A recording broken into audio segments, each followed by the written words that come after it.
بسم اللہ الرحمن الرحیم۔ السلام علیکم ورحمۃ اللہ وبرکاتہ۔ دوستو، میرے ناول میرے ہم سفر میرے ہم نشیں کی ایپیسوڈ نمبر 22 میں آپ دوستوں کو خوش آمدید۔ اگر آپ میرے چینل پر نئے ہیں تو چینل کو سبسکرائب کریں اور ساتھ میں لگے گھنٹی کے بٹن کو ضرور دبائیں تاکہ ہر نئی ویڈیو کا نوٹیفیکیشن آپ دوستوں تک سب سے پہلے پہنچ سکے۔ ویڈیو اچھی لگے تو اسے لائک بھی لازمی کیا کریں۔ دوستو، اگر آپ نے میرے ناول میرے ہم سفر میرے ہم نشیں کی ایپیسوڈ نمبر 21 ریڈ نہیں کی تو اس کے لیے میرے چینل علوم کی دنیا کا وزٹ کریں۔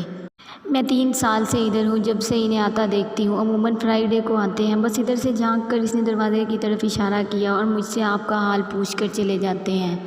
کبھی آپ کے پاس رکے نہیں کیا؟ میرے کوئی رشتہ دار ہیں؟ سوال کرنے کے ساتھ ہی اس کے ذہن کے پردے پہ بہت سے چہرے ابھرے۔ آغا ہاؤس کے خوشحال اور مطمئن چہرے، ایک کسک سی دل میں اٹھی۔ کیا ان کو وہ یاد ہوگی؟ کیا کبھی اپنے عیش و آرام سے فرصت پا کر انہوں نے اس کے لیے چند لمحے نکالے ہوں گے؟ نہیں، وہ کہتے تھے کہ وہ آپ کے رشتہ دار نہیں ہیں، بس یوں ہی جاننے والے ہیں۔ فرشتے اور میرے ہسبینڈ جانتے تھے وہ ان کے ہوتے ہوئے کبھی نہیں آئے، ہمیشہ ان کی غیر موجودگی میں آتے ہیں، مگر اب کافی دن ہو گئے نہیں آئے۔ کوئی نام پتہ کبھی بتایا ہی نہیں۔ سسٹر اب دوبارہ فائل پہ چکی اندراج کرنے لگی۔ وہ مایوس سی ہو گئی، جانے کون تھا، کیوں آتا تھا۔ رات میں فرشتے آئی تو اس نے یوں ہی پوچھ لیا، مجھے ادھر کون کون دیکھنے آتا تھا؟ فرشتے ہم سب۔ وہ اس کے بھورے بالوں میں برش کر رہی تھی۔ آغا جان لوگ کبھی نہیں آئے، پتہ نہیں۔ وہ دونوں ہاتھوں میں بال پکڑ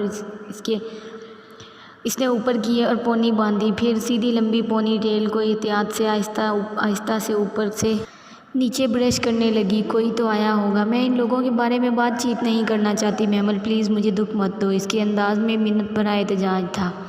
پھر محمل کچھ نہ بوجھ سکی، سر چکائے بال بنواتی رہی۔ یہ دیکھو، فرشتے نے پاکٹ میرر اس کے چہرے کے سامنے کیا۔ اس نے جھکا سر اٹھایا، آئینے میں اپنا عکس دکھائی دیا تو لمحے بھر کو وہ پہچان ہی نہ پائی۔ بے حد کمزور چہرہ، آنکھوں کے نیچے گہرے جامنی حلقے، پسماندہ بیمار روکھا پھیکا سا چہرہ اور اونچی پونی ٹیل جو کبھی اس تر و تازہ محمل ابراہیم پہ بہت اچھی لگا کرتی تھی، اس بیمار لاغر محمل پہ بہت بری لگ رہی تھی۔ رہنے دے، مجھے یہ بال نہیں بنانے۔ اس نے ہاتھ سے پونی پکڑ کر کھینچی، بال شکنجے سے نکل کر شانوں پہ بکھر گئے اور پونی اس کے ہاتھ میں آ گئی۔ کیوں کھول دیے؟ فرشتے کو تعصب ہوا۔ میں ایسے بال نہیں بنانا چاہتی، پلیز مجھے دکھ مت دینا۔ چاہتے ہوئے بھی وہ اس کے الفاظ لوٹا گئی۔ فرشتے چپ سی ہو گئی اور پھر کمرے سے نکل گئی۔ شاید وہ جانتی تھی کہ اس وقت محمل کو تنہا چھوڑ دینا ہی بہتر ہوگا۔ ہمایوں کا گھر، محمل کا گھر، ہمایوں اور محمل کا گھر وہ ویسا ہی تھا جیسا وہ چھوڑ کر گئی تھی، خوبصورتی سے آراستہ، کونا چمکتا ہوا، فانوس کی روشنیاں جگر جگر کرتی بتیاں، قیمتی پردے، یہی سب پہلے بھی اس کے گھر میں تھا، اب بھی تھا، مگر رنگ بدل گئے تھے۔ لاؤنج کے صوفے، پردے، یہاں تک کہ گملے بھی بدل گئے تھے۔ چیزیں رکھی گو اسی ترتیب میں تھی جیسے ہمایوں تھا، اپنی جگہ پہ ہی ویسے ہی موجود، مگر پھر بھی بدل چکا تھا۔ کیسا لگا تمہیں اپنا گھر؟ اس کی ویل چیئر پیچھے سے دھکیلتی فرشتے خوش دلی سے پوچھ رہی تھی۔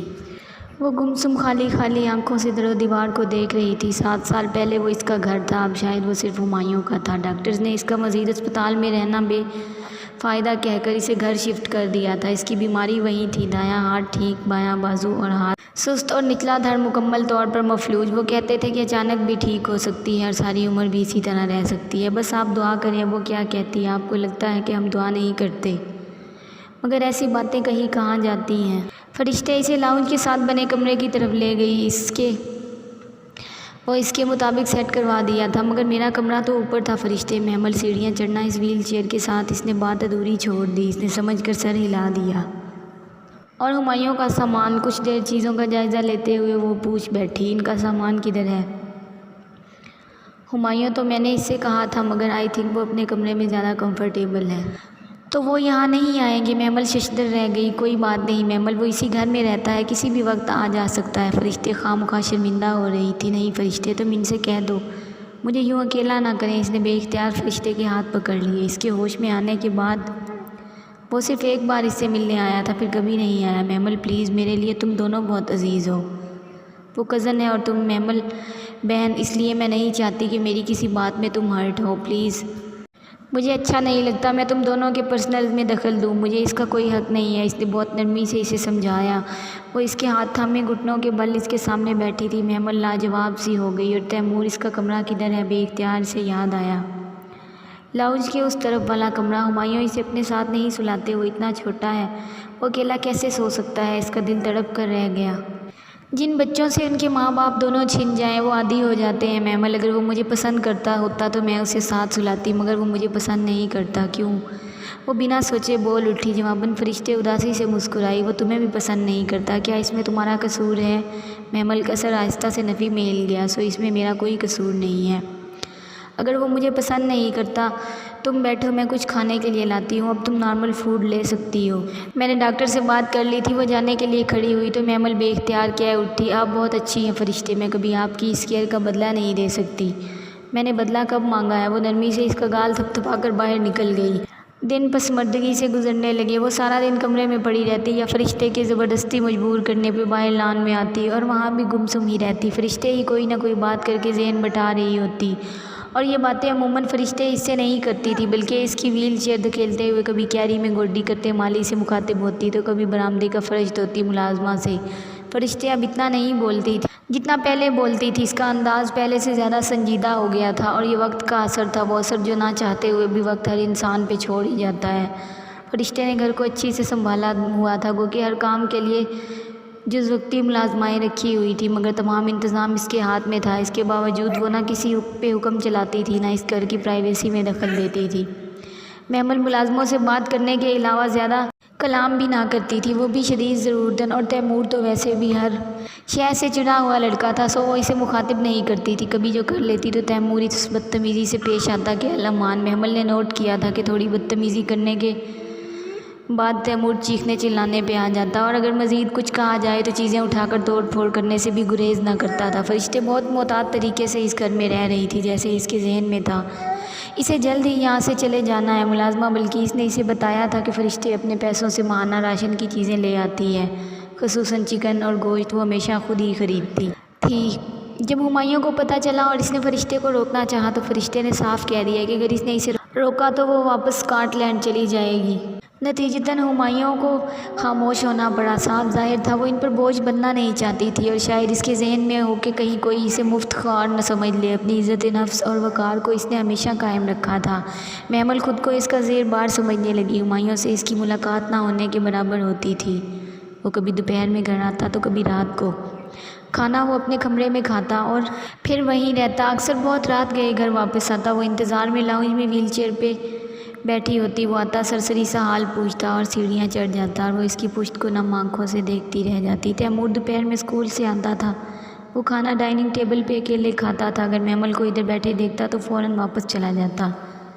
نتیجتاً بلقیس اسے اس کے کمرے میں کھانا دے آتی۔ وہ جنک فوڈ کھاتا تھا، برگر، پنیر کے ڈبوں سے فریزر، اور فرینچ فرائز کے لیے آلووں سے سبزی والی ٹوکری بھری رہتی۔ کھانے پینے کا وہ بہت شوقین تھا۔ اسکول سے لائے چپس کے پیکٹس اور چاکلیٹس عموماً کھاتا نظر آتا۔ شام کو ٹی وی لاؤنج میں کارٹون لگائے بیٹھا رہتا۔ اگر محمل کو آتا دیکھتا تو اٹھ کر چلا جاتا۔ وہ جان ہی نہ پا رہی تھی کہ وہ اتنا ناراض کس بات پہ ہے۔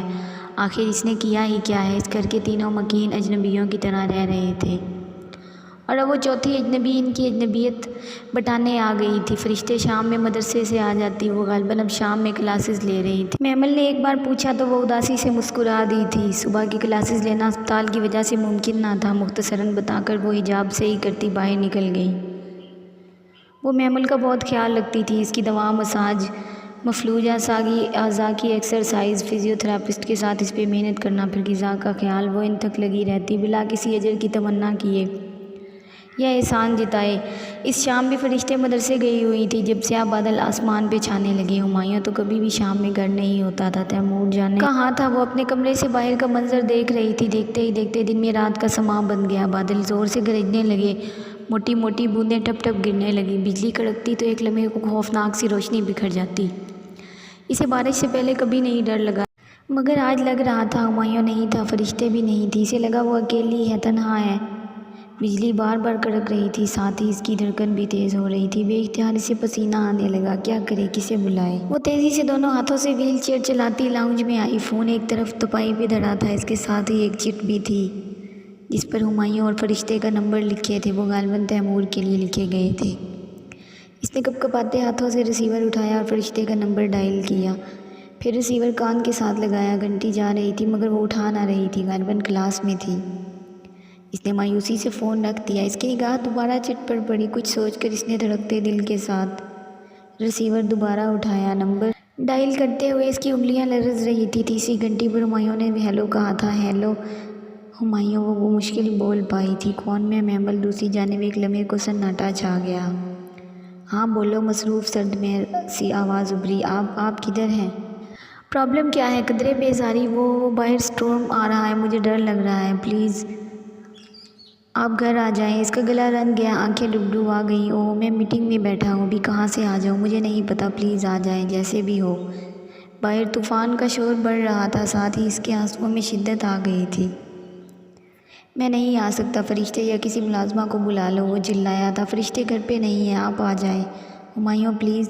کیا بکواس ہے؟ اگر تمہیں لگتا ہے کہ تم معذوری کا ڈرامہ رچا کر میری ہمدردی حاصل کر سکتی ہو تو اس خیال کو دل سے نکال دو اور مجھے میری زندگی جینے دو، خدا کے لیے اب پیچھا چھوڑ دو میرا۔ اور ٹھک سے فون بند ہو گیا۔ وہ سکتے کے عالم میں ریسیور ہاتھ میں لیے سن سی بیٹھی رہ گئی۔ کتنے لمحے گزرے، کتنے بادل گرجے، کتنی بجلی چمکی، کتنے قطرے برسے۔ وہ ہر شے سے غافل، بنا پلک چپکے شل سی بیٹھی تھی، لب اد کھلے، آنکھیں پھٹی پھٹی اور ہاتھ میں پکڑا ریسیور کان سے لگائے۔ وہ کوئی مجسمہ تھا جو ٹیلی فون سٹینڈ کے ساتھ اس ویل چیئر پہ بے حس و حرکت پڑا تھا۔ پھر کتنی ہی دیر بعد ریسیور اس کے ہاتھ سے پھسلا اور نیچے لڑک گیا۔ اس کے زمین سے ٹکرانے کی آواز پہ بے اختیار اس نے پلکیں جھپکی اور آن کی آن میں اس کی آنکھیں آنسوؤں سے لبریز ہو گئیں۔ اس کی ہچکی بن گئی تھی اور پورا وجود لرز رہا تھا۔ وہ بچوں کی طرح بلک بلک کر رو رہی تھی۔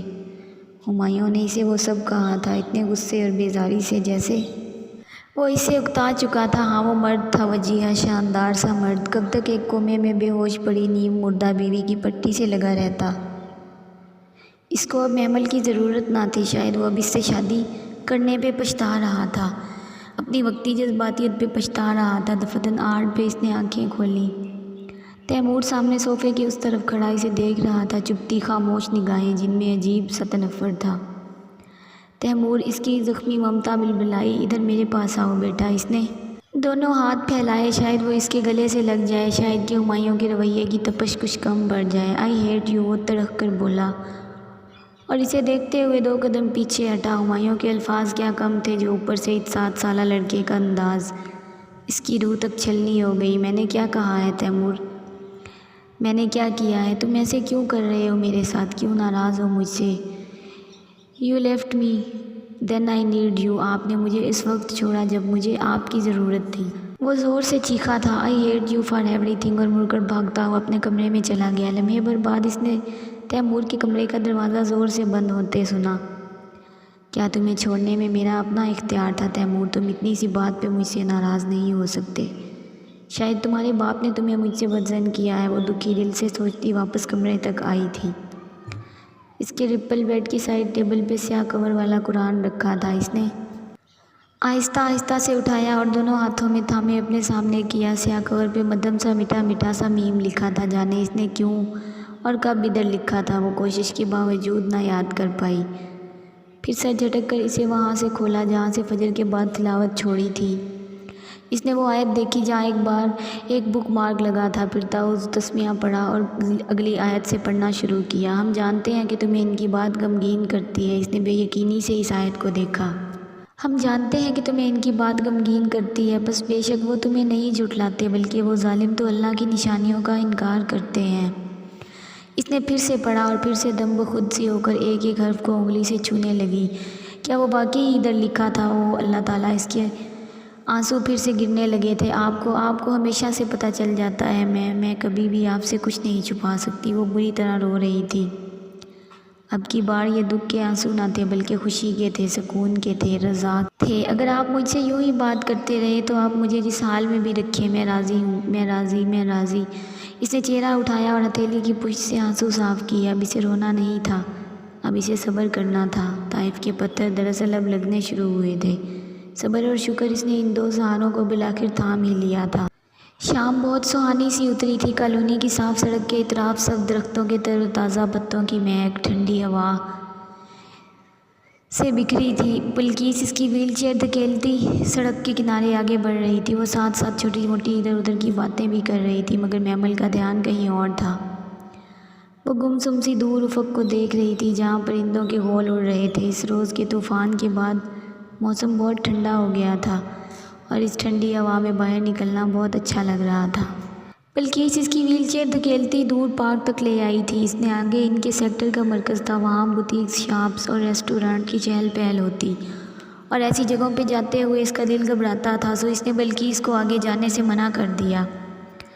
بلقیس یہی پارک تک ٹھیک ہے، اسی میں چلتے ہیں۔ بلقیس سر ہلا کر ویل چیئر اندر لے جانے لگی۔ جب آپ کا ایکسیڈنٹ ہوا تھا نا میمل بی بی، تو صاحب بہت روئے تھے، میں نے خود انہیں روتے دیکھا تھا، بہت دھچکا لگا تھا ان کو۔ کون ہمایوں؟ وہ چونکی تھی۔ ہاں جی، انہوں نے چھٹی لے لی تھی کئی ماں، تو وہ ہسپتال میں آپ کے ساتھ ہی رہے تھے۔ تیمور بابا کو تو بھلا ہی دیا تھا میں نے، بڑا کیا ہے جی تیمور بابا کو، بڑا پیارا بچہ تھا ہمارا بابا۔ جب 4 سال کا تھا تو آپ کے لیے پھول لے کے جاتا تھا، اور وہاں ہسپتال میں آپ کے سرانے بیٹھ کر گھنٹوں بولا کرتا۔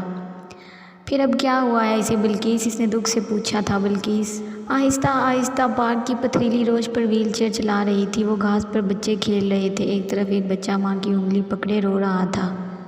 اسے ہر بچے میں اپنا تیمور نظر آ رہا تھا۔ تیمور بابا ایسا نہیں تھا بی بی، وہ تو بہت پیار کرنے والا بچہ تھا، مگر پھر اب وہ 1-2 سالوں میں بہت چڑچڑا ہو گیا ہے۔ صاحب بھی تو اسے توجہ نہیں دیتے، پہلے تو چھوٹا تھا پر اب بہت سمجھدار ہو گیا ہے، ساری باتیں سمجھتا ہے، اسی لیے سب سے ناراض رہتا ہے۔